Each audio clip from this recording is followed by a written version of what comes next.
नमस्कार। आप देख रहे हैं खबर प्याली। मैं हूं आपके सामने श्रुति श्रीवास्तव। प्यार दुनिया की सबसे खूबसूरत चीज है। हर कोई जिंदगी में प्यार चाहता है, पर क्या कोई ये जानता है कि ये किसी को कातिल बना सकती है, किसी को इतना बेरहम बना सकती है कि वो अपनों की जान का दुश्मन बन जाए।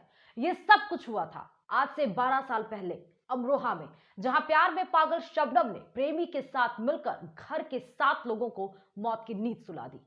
कॉल डिटेल्स से खुलासा हुआ और कोर्ट ने इसे क्रूर अपराध मानते हुए फांसी की सजा सुना दी।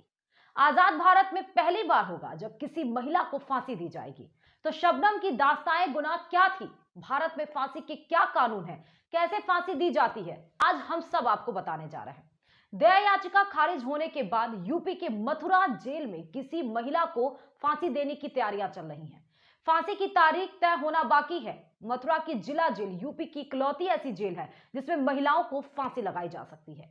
यह व्यवस्था ब्रिटिश कालीन है। यही वजह है कि इस बार यहां अमरोहा की शबनम को परिवार के 7 सदस्यों की हत्या के जुर्म में फांसी लगाने के लिए भेजा जाना है।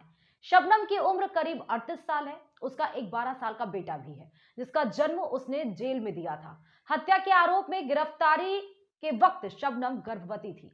7 साल उसका बेटा जेल में ही पला। अब वह एक व्यक्ति की देखरेख में है। शबनम के साथ उसके प्रेमी को भी सजा सुनाई गई। दरअसल वो साल 2008 था जब अमरोहा की रहने वाली शबनम ने अपने प्रेमी सलीम के साथ मिलकर 14 अप्रैल की रात को अपने ही घर में खूनी खेल खेला था। अमरोहा जिले से हसनपुर क्षेत्र के गांव के 52 खेड़ी में रहने वाले शिक्षक शौकत अली के परिवार में पत्नी हाशमी, बेटा अनीस, राशिद, पुत्रवधू अंजुम, बेटी शबनम व 10 महीने का मासूम पौत्र अर्श थे। इकलौती बेटी शबनम को पिता शौकत अली ने बड़े लाड प्यार से पाला था। एमए पास करने के बाद वह शिक्षा मित्र भी हो गई। इस दौरान शबनम का प्रेम प्रसंग गांव के ही 8वीं पास युवक सलीम से शुरू हो गया। दोनों शादी करना चाहते थे, लेकिन शबनम सैफी तो सलीम पठान बिरादरी से था। लिहाजा शबनम के परिवारजन को यह मंजूर नहीं हुआ। इश्क को परवान न चढ़ता देख दोनों ने ऐसा फैसला लिया जिसने देश को हिला कर रख दिया। 14 अप्रैल 2008 की रात को शबनम ने प्रेमी सलीम को घर बुलाया।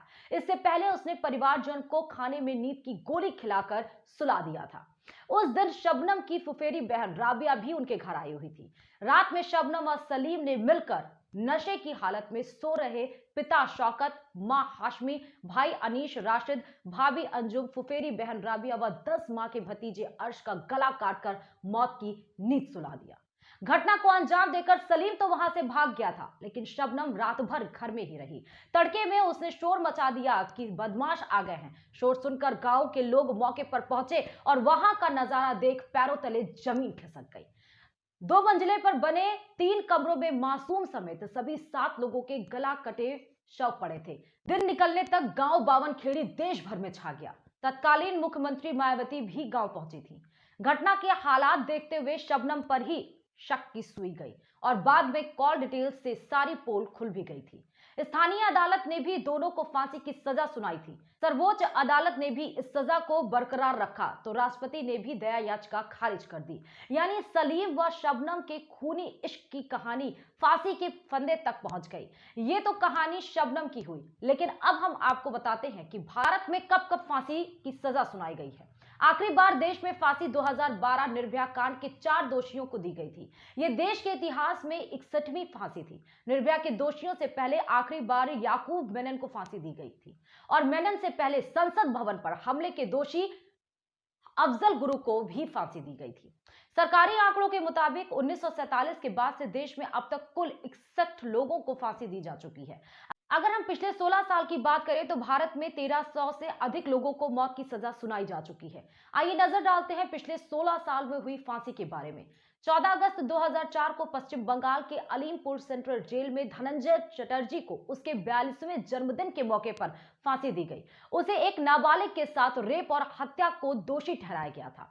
21 नवंबर 2012 को 26/11 मुंबई हमले के एकमात्र जिंदा पकड़े गए आतंकी को फांसी दी गई।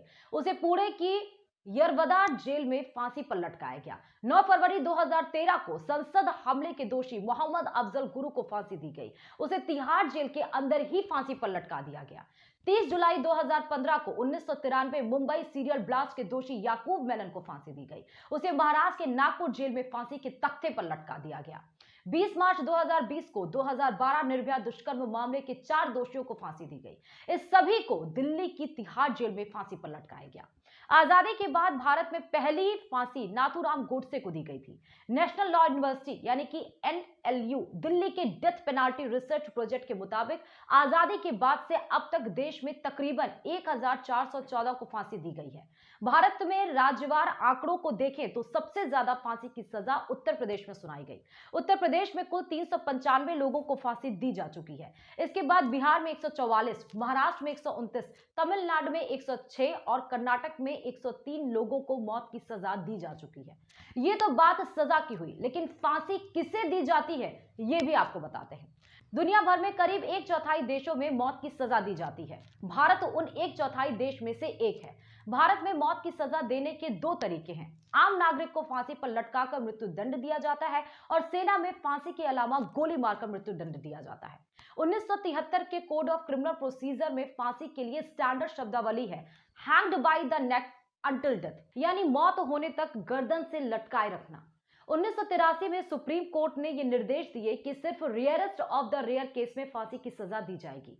मतलब केवल उन्हीं मामलों में जो बेहद घिनौने हो, जो अपराध इतने क्रूर हो कि जिनके लिए कोर्ट को लगे कि फांसी से नीचे की कोई भी सजा कम होगी ही नहीं। ये तो सजा की स्थितियां हुई, लेकिन इसमें पेच बहुत है, जिसके कारण कई बार फांसी की सजा के बाद भी अपराधी बच निकलता है। निर्भया केस में कितनी बार फांसी टली ये तो सबको ही पता है, तो हम आपको वो स्थितियां भी बताते हैं। मान लीजिए किसी अपराधी को सेशन कोर्ट यानी कि सत्र न्यायालय ने फांसी की सजा सुनाई। सबसे पहले तो सेशन कोर्ट को अपने फैसले में ये बताना होता है कि ये case rarest of the rare क्यों है। सेशन कोर्ट को हाई कोर्ट की मंजूरी चाहिए होती है। हाई कोर्ट ये चेक करता है कि क्या ये सच में rarest of the rare case है। जब दोनों कोर्ट राजी हो जाते हैं तब सेशन कोर्ट मौत की सजा सुनाता है। सेशन कोर्ट के फैसले के बाद दोषी के पास हाई कोर्ट में अपील करने का ऑप्शन होता है। हाई कोर्ट में जज एक बार फिर सारे सबूतों पर नजर मारते हैं। अगर हाई कोर्ट मौत की सजा को बनाए रखता है तो उसके बाद सुप्रीम कोर्ट में जाने का ऑप्शन होता है। अगर सुप्रीम कोर्ट भी फांसी की सजा को बरकरार रखता है तो दोषी के पास एक आखिरी उम्मीद बचती है, मर्सी पिटीशन। मर्सी पिटीशन मतलब दया याचिका। ये दया याचिका राष्ट्रपति या राज्यपाल के पास भेजी जा सकती है। इनके पास माफ करने का अधिकार होता है, लेकिन राष्ट्रपति अकेले निर्णय नहीं लेते हैं। वो गृह मंत्रालय की सलाह के बाद ही किसी नतीजे पर पहुंचते हैं। राष्ट्रपति के ऊपर कोई टाइम लिमिट नहीं होती, वो मनचाहा समय ले सकते हैं और जब तक राष्ट्रपति इस अर्जी पर फैसला नहीं लेते दोषी को फांसी नहीं दी जा सकती। कई बार ऐसा होता है कि मर्सी पिटीशन कई सालों तक राष्ट्रपति के पास लटकी रह जाती है। अगर राष्ट्रपति भी मौत की सजा माफ करने से मना कर देते हैं फिर फांसी होना तय है। अब फांसी तो तय हो गई, लेकिन दी कैसे जाती है यह भी शॉर्ट में आपको बताते हैं। जब फांसी की सजा फाइनल हो जाती है तो इंतजार होता है डेथ वारंट का। दया याचिका रिजेक्ट होने के बाद ये डेथ वारंट कभी भी आ सकती है।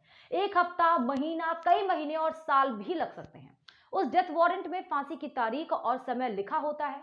मृत्यु दंड वाले कैदी के साथ आगे की कार्रवाई जेल मैनुअल के हिसाब से होती है। हर राज्य का अपना अपना जेल मैनुअल होता है। इन जेल मैनुअल्स में सारी डिटेल्स लिखी होती है।